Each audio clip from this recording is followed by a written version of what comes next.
Roi 5, verset 1, Naaman. Le général en chef de l'armée du roi de Syrie était un homme que son maître, le roi de Syrie, tenait en haute estime et auquel il accordait toute sa faveur. Car par lui, l'Éternel avait accordé la victoire aux Syriens.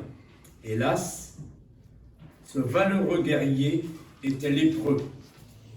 Au cours d'une incursion dans le territoire d'Israël, des troupes de pillards syriens avaient enlevé une petite fille. À présent, elle était au service de la femme de Naaman.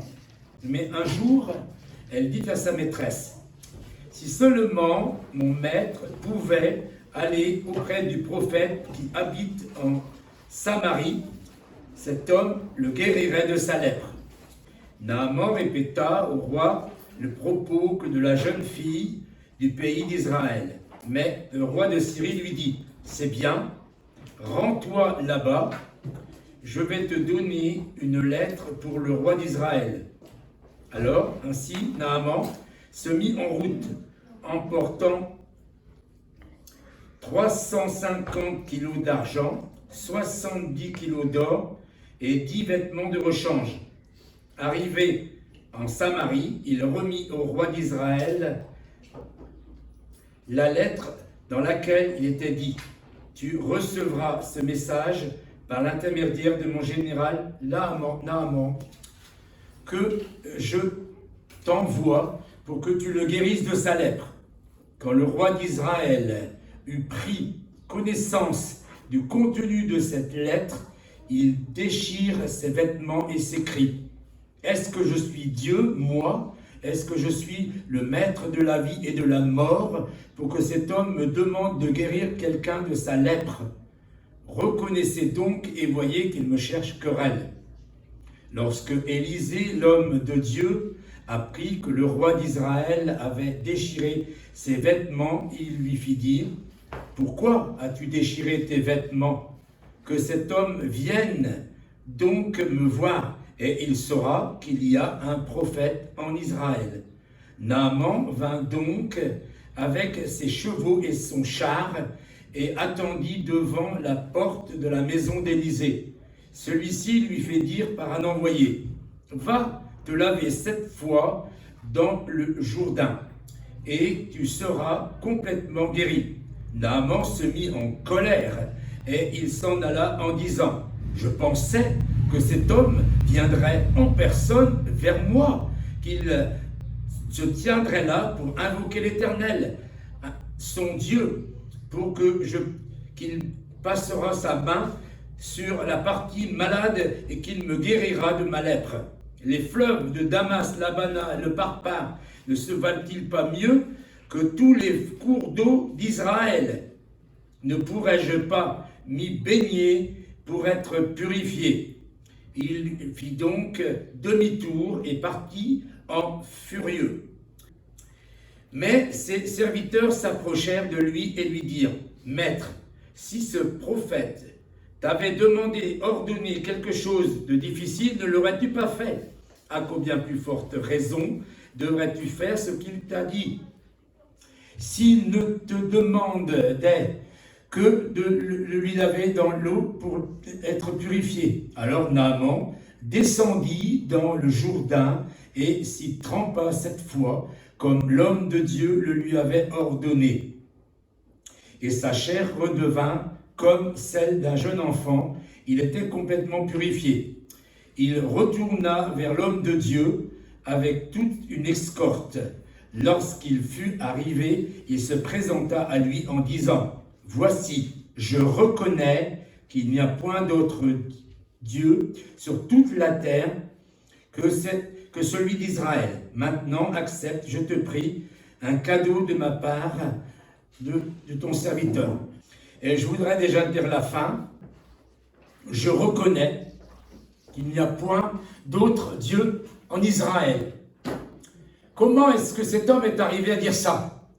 Simplement parce qu'une fille, qu'on ne sait pas son âge, qu'on ne sait pas son nom, a sorti une phrase inspirée venant du cœur de Dieu.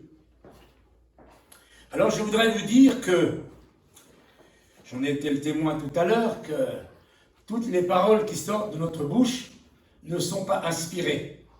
Des fois, elles sont rase-moquettes, et des fois, elles sont diaboliques. Si la petite fille avait dit qu'il crève, c'est bien fait pour lui, ça aurait été une parole de l'enfer.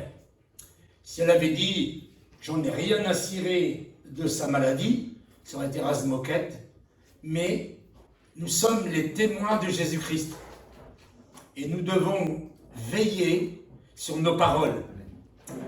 Mais c'est facile à dire.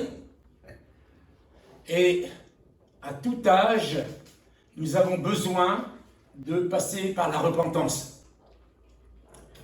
La colère de l'homme n'accomplit pas la volonté de Dieu. Ça veut dire que Dieu sait que l'homme peut se mettre en colère. Il dit simplement que le soleil ne se couche pas sur ta colère. Ça veut dire arrête de rassasier, de ressasser ta colère. Parce que si tu vas te coucher comme ça, le lendemain tu vas te lever comme ça. Et c'est beaucoup plus facile de se repentir immédiatement que de se repentir le lendemain. Et après, quand la colère s'installe, le non-pardon s'installe et les choses s'installent, c'est très difficile. Mais alors, voilà. Il y a 2 semaines, au dimanche, je faisais le culte le dimanche matin à Saint-Gervais. Et exceptionnellement, comme ils avaient été à Gagnères, ils avaient fait plein de choses les jours d'avant, ils ont décidé de faire le culte le dimanche après-midi à 15h. Donc le dimanche matin, j'étais libre. Et Pierre, un garçon qui s'est un peu approché de Dieu, et j'ai participé à sa conversion avec d'autres personnes, se faisait baptiser à l'église Connect à Montélimar et m'a dit « j'aimerais que tu viennes ». Comme j'étais encore jamais allé dans cette église, qui est une très belle église, entre 150 et 200 personnes, j'y suis allé et tout de suite il m'a mis devant, il a dit « voilà Jean-Michel ceci, Jean-Michel cela ».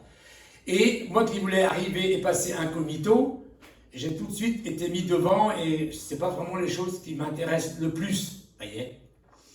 Mais alors, ce qui s'est passé, c'est que pendant la prédication et après la prédication, celui qui prêchait a dit « il y a ici quelqu'un qui vit dans l'abandon ».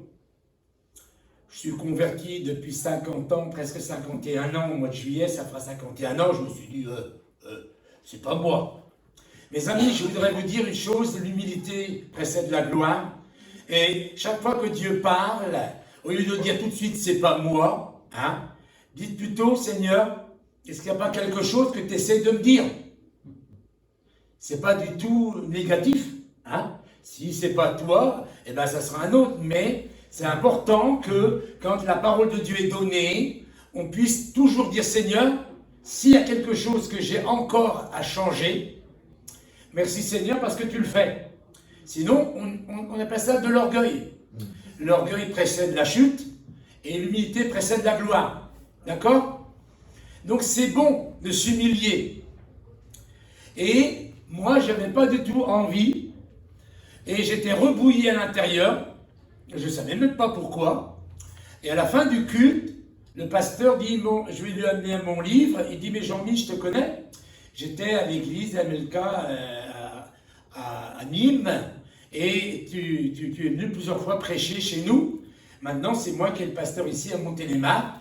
Il dit, j'aimerais prier pour toi. Oh, je dis, c'est pas vrai. Ils insistent là. Hein. Qu'est-ce que je viens faire ici là? C'est un piège là. Vous voyez? Mais non, mes amis, Dieu, c'est toute chose. Comme on l'a dit ce matin, comme notre frère bien-aimé nous l'a expliqué. Et quand le jour de Dieu arrive pour quelque chose, il faut être prêt, d'accord? Donc j'ai finalement, hein, je vous le dis gentiment, mais c'était pas du tout avoir envie qu'on prie pour moi, surtout devant tout le monde. Je me prends quand même pour un homme de Dieu, un ancien. Bon, il prie pour moi, il me voilà en train de me secouer. Je dis, ah non, c'est pas possible, c'est pas possible. Ah non, pas ça, pas ça. Seigneur, pas ça. Hein? Vous voyez, devant tout le monde. Et c'était moi, l'homme qui vivaient dans l'abandon. Je vous explique. J'ai un problème, j'avais un problème, jusqu'à il y a 2 semaines en arrière. C'est que toutes les personnes qui sont gentilles avec moi, je ne mets pas le vrai mot sur les mots. Ça veut dire, je vous donne un exemple, ma maman me frappait et mon père s'en allait.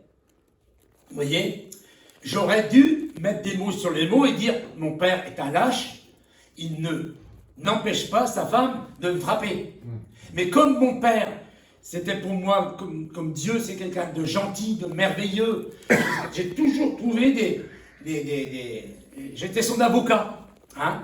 C'est pas de sa faute, il n'a pas pu faire autrement, voyez. Mais c'est pas parce que vous pensez que c'est pas de sa faute et qu'il n'a pas pu faire autrement qu'il faut pas mettre des mots sur les mots. Et chaque fois qu'une personne m'abandonnait, vous avez mon livre, je suis parti avec 2 personnes en voiture, ils m'ont laissé tomber, ils sont revenus. Et partout où je suis arrivé, en réalité, ma vie est jonchée d'abandon. J'ai ouvert des églises à Clermont-Ferrand, j'ai amené des gens au Seigneur, et ils sont partis. Et j'ai dit, à chaque fois, j'ai dit, mais le problème, c'est moi. Si j'étais un bon pasteur, ils ne partiraient pas. S'ils s'en vont, c'est parce que je suis pas un bon pasteur. Vous voyez, j'étais masochiste. Vous comprenez? Je m'auto-flagellais. Quand je fais des bêtises, quand je dis des bêtises, j'en veux jamais à la personne, j'en veux toujours à moi. Et je défends toujours les gens, alors qu'ils m'ont réellement abandonné. Mais tant que tu ne mets pas un mot sur abandon, tu ne peux pas être guéri. Dieu ne peut pas te guérir de quelque chose que tu ne reconnais pas. Quand ma femme est partie, j'ai dit, tant mieux pour elle, qu'on en a fini avec moi. Elle a passé presque 50 ans avec moi, elle en a bavé, j'ai pas été ceci, j'ai pas été cela, je suis tellement content qu'elle soit au ciel. Et c'est vrai. Tout ce que je dis est vrai. Mais j'ai pas voulu mettre le mot, elle m'a abandonné. Et là, quand il a prié pour moi, je suis passé par une délivrance et une guérison. Et je peux vous dire que depuis 2 semaines, ma vie n'est plus la même. Amen. 2 personnes s'en sont aperçues et se sont mis en prière. Si 2 s'accordent pour demander une chose, quelqu'un qui leur accorder. Ils ne m'ont rien dit, ils se sont mis à prier parce qu'ils s'apercevaient que je m'accrochais un petit peu aux gens. Ah oui, quand on vit dans l'abandon, on s'accroche. Et plus on s'accroche, plus les gens se sauvent. Ça fait l'effet contraire. Ces personnes avaient compris que dans les situations, j'avais une tendance à m'accrocher à elles. Tu vois? Et elles n'ont rien dit, elles ont prié, et Dieu les a vraiment entendues et m'a exaucé. Pourquoi est-ce que je vous dis ça? Parce que c'est facile de dire que la petite fille de Naaman a sorti une parole. Oh, si mon Seigneur connaissait le prophète qui est en Israël, le prophète le guérirait de sa lèpre. Mais est-ce que nous pouvons imaginer qu'elle n'a pas dit que ça? C'est pas parce que quelqu'un a une parole quand il est derrière la chair, derrière l'estrade, ou qu'il est dans une situation difficile, que tout ce qu'il dit et tout ce qu'il vit, c'est parole d'évangile et prophétique. Alors moi j'ai pris mon dictionnaire et j'ai marqué des mots, et j'aimerais vraiment que vous les reteniez bien. J'ai marqué ressenti. Qu'est-ce que c'est? On vit un ressenti. Tout à l'heure, j'ai été incorrect avec une amie et elle a vécu un ressenti, et moi aussi. Et j'ai pris mon dictionnaire, qu'est-ce que ça veut dire ressentir? Ça veut dire éprouver vivement, sentir l'effet d'une cause extérieure, ressentir très profondément les choses, éprouver les conséquences pénibles d'une chose, ressentir une grande joie, ressentir une douleur, c'est subir les sauts de ressentiment, le fait de se souvenir avec animosité des maux, des torts qu'on a subis. Et ça crée de l'amertume. Le ressenti crée une amertume. Ça veut dire que chaque fois que je dis des choses qui sont radio-rasmoquettes, je crée un ressenti chez la personne. Alors on peut dire, oui, c'est vrai ce que j'ai dit, c'était pas faux, c'était vrai. Mais peu importe que ce soit vrai ou que ce soit faux, quelle est la conséquence de ce que tu as dit? Un mari qui dit à sa femme toute la journée, je t'aime, elle aura un ressenti positif. Mais s'il lui dit, je te dis pas que je t'aime, mais tu le sais, elle aura un ressenti négatif. Voyez? Nous devons savoir que les gens vivent de nos paroles. Et que nos paroles, comme je l'ai déjà dit, peuvent être des paroles de vie ou des paroles de mort. Et nous sommes des chrétiens. Ce n'est plus moi qui vis. Quand je suis passé par les eaux du baptême, c'est Jésus qui vit. Et Jésus ne dit jamais une parole négative. Donc chaque fois que je dis une parole négative, je dois me repentir devant Dieu et devant les hommes. Et si tous les hommes et les femmes, vous avez demandé pardon chaque fois qu'ils vous ont fait du mal, chaque fois qu'ils vous ont dit des paroles négatives, vous ne seriez pas dans un ressenti difficile aujourd'hui. Après, j'ai marqué, on passe par toutes les phases. On passe par le déni, par la colère, par le pardon et par la guérison. C'est ce que je viens de vivre durant ces 160 et quelques jours depuis que Daniel est parti. Et je suis reconnaissant envers tous ceux qui m'ont dit, Jean-Mi, ne vis pas dans le déni. Laisse couler tes larmes. Parce que sinon, dans X mois, tu seras toujours dans le déni et tu n'auras pas la guérison. Mes amis, quand nous vivons dans le déni, la guérison ne peut pas venir. Imaginez cette fille, elle arrive, elle est prise en captivité, elle n'est pas n'importe d'où, elle est carrément chez le général en chef de l'armée de Syrie. Peut-être que quelqu'un va penser que c'était honorant et honorifique. Pas du tout.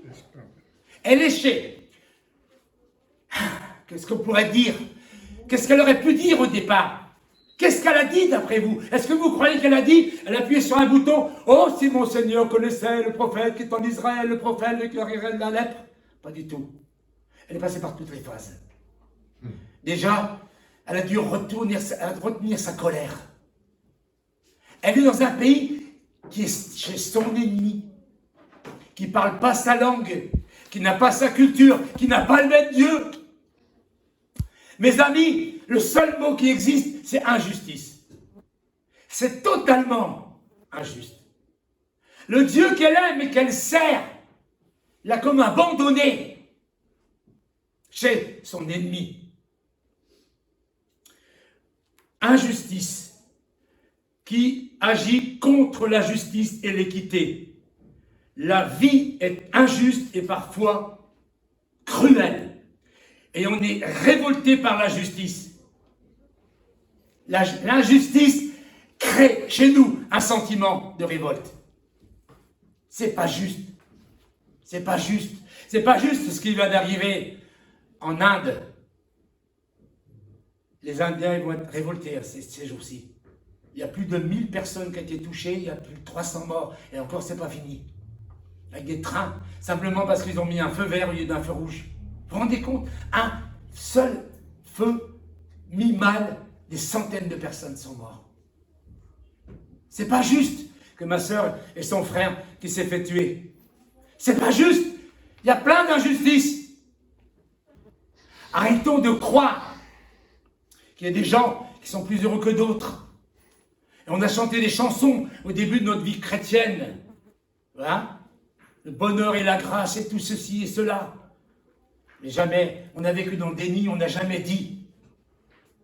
Si moi on m'avait dit, ancien toxico, et qu'il fallait complètement à 180 degrés changer de vie, me couper les cheveux, me mettre une cravate, me soumettre, moi un indépendant, moi qui levais le pouce, le poing,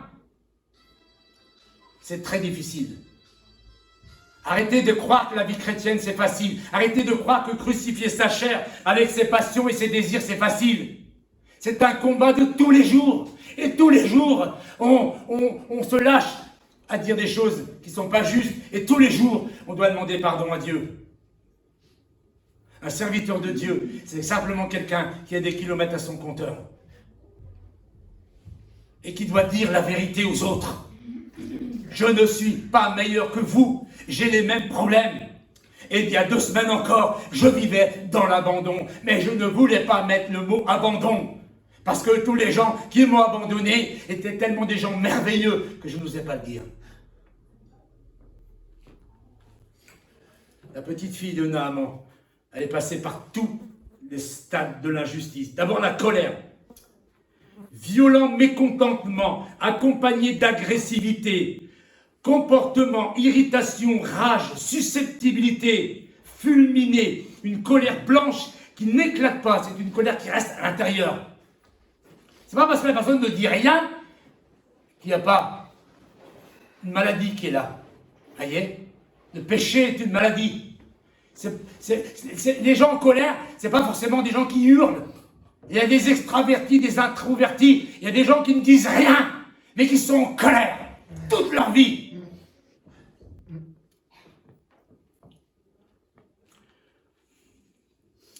Passer par sa colère sur quelqu'un, mécontentement, se fâcher, c'est le contraire du calme et de la douceur. Oui, des fois on passe sa colère sur des gens qui n'ont rien fait.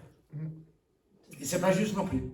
Vous voyez, vous connaissez l'histoire du patron qui engueule son ouvrier, et puis l'ouvrier il rentre chez lui, il engueule sa femme, et sa femme elle engueule le gamin, puis le gamin il lui donne un grand coup de pied au chien. Le pauvre chien, il n'a rien fait. Vous voyez? Mais vous devez savoir que vous êtes tous pareils. Et il ne faut pas que quelqu'un dise ici, ah non, moi je marche sur l'eau. Jamais, je suis en colère. Jamais je vis dans le déni. Et jamais j'ai de problème. Tout va bien dans ma vie. Et écoutez-moi, mes amis, le réveil qui vient sur la terre sera un réveil où il n'y a pas de tête. Ça veut dire qu'il n'y aura personne au-dessus des autres. Il n'y a pas de super saint, il n'y a pas de superstar. Il y a un super Saint-Esprit, il y a une super parole de Dieu. Déni, refus de reconnaître la réalité dont la perception est traumatisante sur le sujet. Voilà. Vous avez entendu? Refus de reconnaître la réalité dans la perception qui est traumatisante sur un sujet. Les amis, j'ai vécu dans le déni et dans l'abandon jusqu'à il y a 15 jours. Et je croyais être quelqu'un de bien. Ah oui, bien sûr, toi, tu es bon envers ton père. Tu es bon envers ta femme. Tu ne dis pas de mal d'eux. Mes amis, c'est pas le sens de dire du bien ou de dire du mal. C'est de mettre des mots sur les mots. Amen. Amen. Quand c'est déni, c'est déni. Quand c'est colère, c'est colère. Quand c'est abandon, c'est abandon. Et moi, je pense que ce message doit être connu et que tous les chrétiens de la terre et tous les serviteurs de la terre doivent le mettre en pratique. Parce qu'il n'y a personne qui s'en est sorti totalement et complètement. Quand quelqu'un est un homme de Dieu extraordinaire et qu'il perd un enfant, c'est automatique qu'il y ait de la colère, c'est automatique qu'il y ait de l'injustice, c'est automatique qu'il va rentrer dans le déni. Et c'est automatique qu'il doit demander au Saint-Esprit et de lui parler. Et c'est automatique que Dieu va se servir de quelqu'un d'autre. Vous vous rendez compte? Moi, je me cache derrière la prédication. C'est moi qui prêche partout. Mais là, ce dimanche-là, au matin, je ne prêche pas. Et j'écoute d'une oreille, vous voyez, parce que je pense être des fois meilleur que les autres dans la prédication. Faut tout dire, hein, vous voyez. Et quand le gars il parle d'abandon, je dis, mais il nous casse la tête celui-là. Et au fond de moi-même, ça rebrouillait. Les amis, osez dire, Seigneur, est-ce que tu ne veux pas me dire quelque chose ce matin? Et allez même plus loin. Chaque fois que vous entendez une prédication, chaque fois que vous lisez votre Bible, dites, Seigneur, j'aimerais que tu me parles. Vous éviterez 70 ans de déni. Alléluia. Oui, j'étais en colère que ma femme soit partie. Oui, si je suis honnête avec moi-même, je me dis, elle m'a laissé tomber. Alors, c'est pas vrai. Mais c'est pas la vérité, c'est le ressenti. Vous avez compris? Le ressenti. C'est pas la vérité ou le mensonge qui touche, qui fait du mal ou qui fait du bien. C'est ce que l'autre ressent. Vous savez ce que c'est que la communication? C'est pas ce que je dis, c'est ce que vous interprétez. Si je vous communique une chose qui est vraie, mais que vous, ça vous blesse, et vous, ça vous détruit, et vous, ça vous fait du mal, ça fait un ressenti contraire à ce que je veux vous dire. Parce que la bonne nouvelle, c'est pas un ressenti négatif. Si vous quittez l'assemblée le dimanche midi en étant tristounet, le ressenti que vous avez est contraire à la bonne nouvelle. Ça veut dire que celui qui a parlé, il n'a pas communiqué. Et souvent ça arrive. C'est de la fusillade. Vous voyez? Mais toujours, vous devriez partir en disant « Merci Seigneur parce que tu m'as parlé. Tu m'as nourri, tu m'as fait du bien. Merci pour la communion fraternelle. Merci parce que ton esprit parle encore aujourd'hui. » Alors tout ça pour vous dire que cette petite fille est passée par toutes ces étapes. Elle n'est pas arrivée, la fleur à la bouche. Alléluia, je suis missionnaire. Ouais, Dieu m'a envoyé ici. Oh, il est malade. Alléluia, j'ai une parole de Dieu pour toi, frère. Moi, je pense qu'elle est passée par tous les stades. Elle a dû dire, qu'est-ce que je fais ici? Pourquoi je suis là? Seigneur, t'es où? Qu'est-ce que t'as fait, Seigneur? Pourquoi tu m'as abandonné? Et après, elle a dû guérir de ça. Elle a été plus loin. Jusqu'au moment où elle arrive en disant, oh, si le prophète connaissait. Mais écoutez-moi bien, si elle avait dit ça et qu'elle avait eu un comportement contraire à ce qu'elle disait, elle n'aurait pas été écoutée. Qu'est-ce que la femme de Naaman aurait dit? C'est une hypocrite. Ça veut dire qu'on ne sait pas le nombre de jours, de mois ou d'années qu'elle a mis pour atteindre cette stature, de savoir que c'était Dieu qui l'avait envoyée ici. Des fois, il y a des gens qui disent, mais Seigneur, qu'est-ce que je fais là? Elle est passée par tous les stades. Et après, elle a compris qu'elle était envoyée de Dieu. Mais elle a dû transformer son caractère. Et c'est ça, quand Dieu vient nous chercher, et quand Dieu nous appelle, il nous transforme, il nous guérit. Il nous utilise, on ne s'en rend même pas compte. Quand la petite fille a prononcé cette phrase, elle était sur Radio Le Ciel, elle ne s'est même pas rendue compte.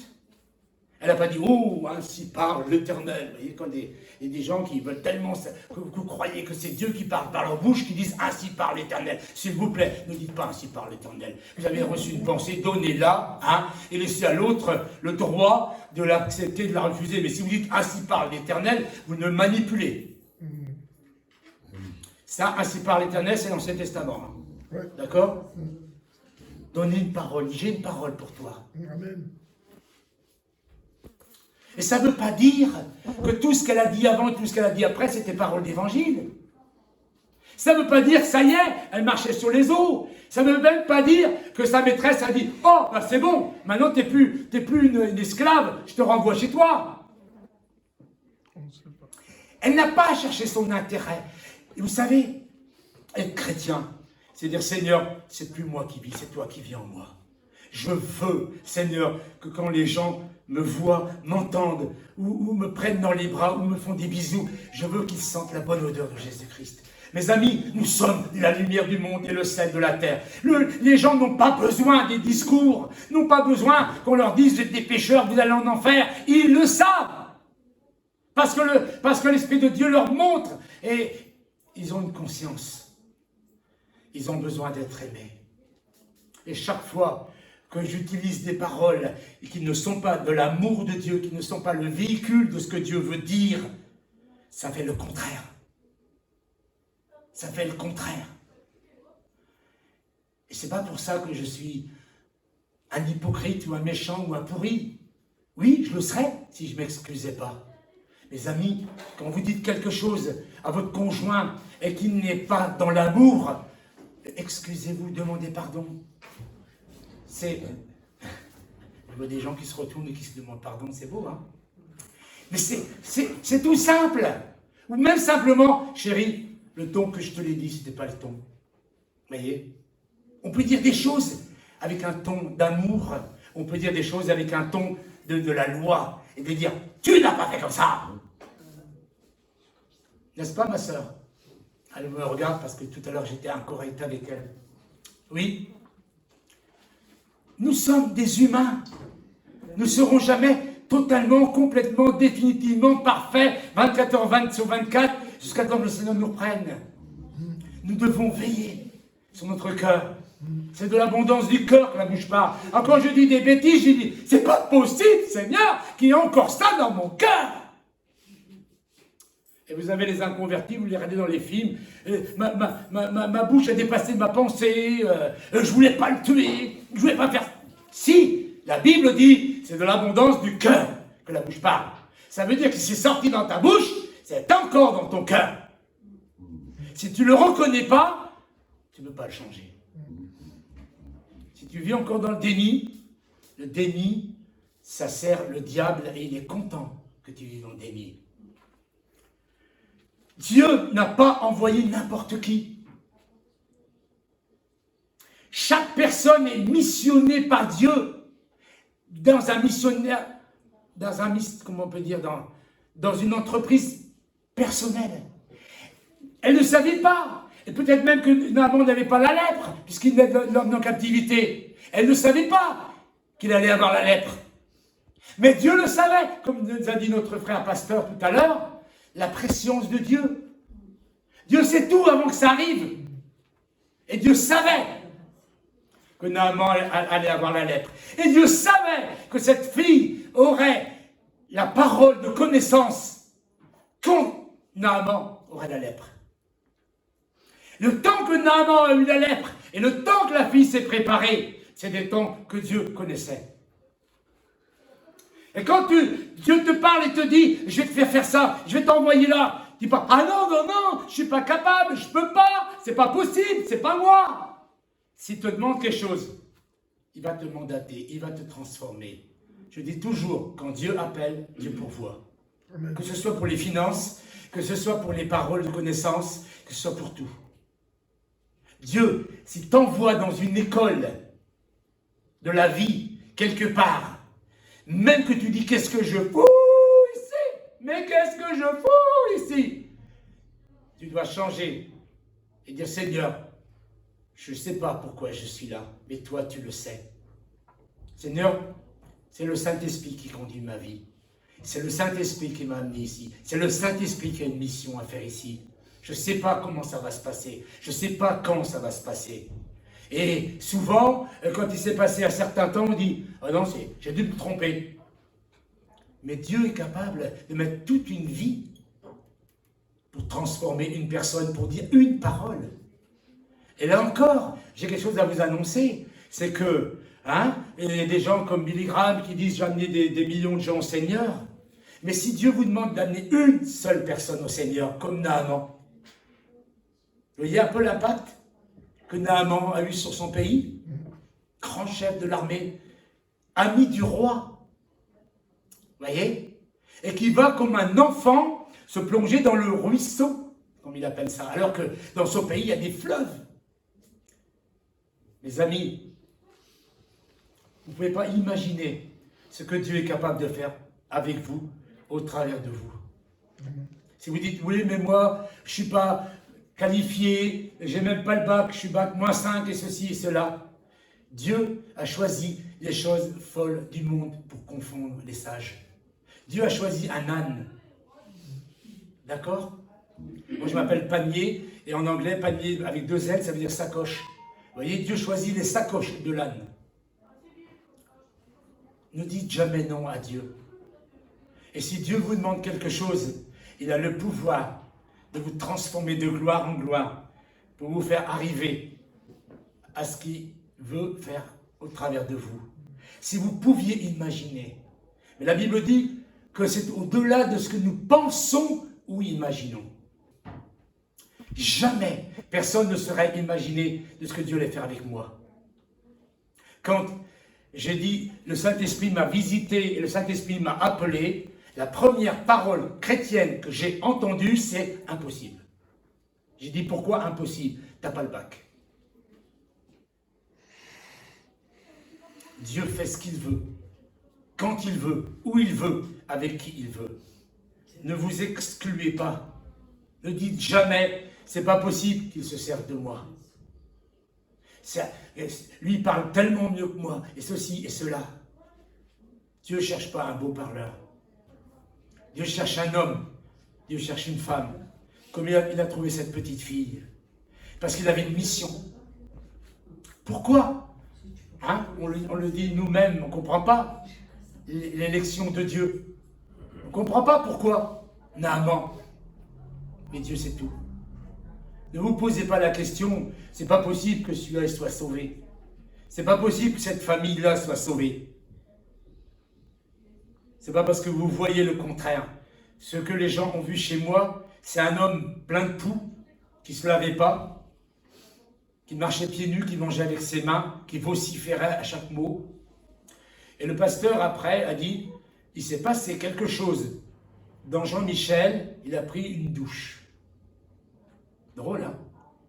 C'est drôle que ce qui peut toucher des gens. Hein? Il s'est passé quelque chose, il a pris une douche.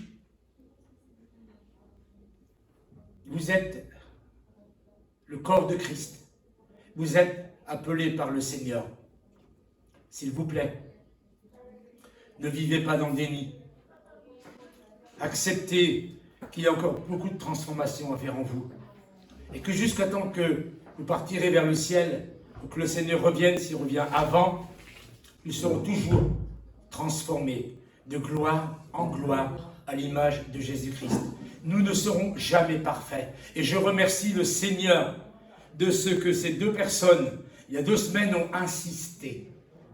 Parce que s'ils n'avaient pas insisté, je serais parti comme un foireux et je ne serais pas la personne que je suis aujourd'hui. Parce que ça va tout changer, ma façon de voir. Vous voyez? Parce que j'ai compris que ce n'est pas parce que j'aime quelqu'un que le ressenti n'a pas été contraire. Moi, j'aime quelqu'un et je n'ai pas le droit de ressentir autre chose que de l'amour et de la reconnaissance. C'est du déni. Et tant qu'il y a du déni, il y a de la colère. Et tant qu'il y a de la colère, il y a du non-pardon. Et tant qu'il y a du non-pardon, il n'y a pas de guérison. Et je vous quitte là-dessus. Laissez le Seigneur faire toute son œuvre dans votre vie. Ça vaut le coup. C'est merveilleux. Ne dites pas, comme moi, j'ai 51 ans de conversion. Dites, Seigneur, que veux-tu me dire? Que veux-tu m'apprendre? Et au lieu de Radio Razmoquette, râler, Seigneur, qu'est-ce que je fais là? Et pourquoi ceci? Et pourquoi tu n'interviens pas? Et pourquoi ceci? Soyez sur Radio Le Ciel. La Radio Le Ciel, c'est la louange. Et les paroles de sagesse et de connaissance. Que Dieu vous bénisse. Amen.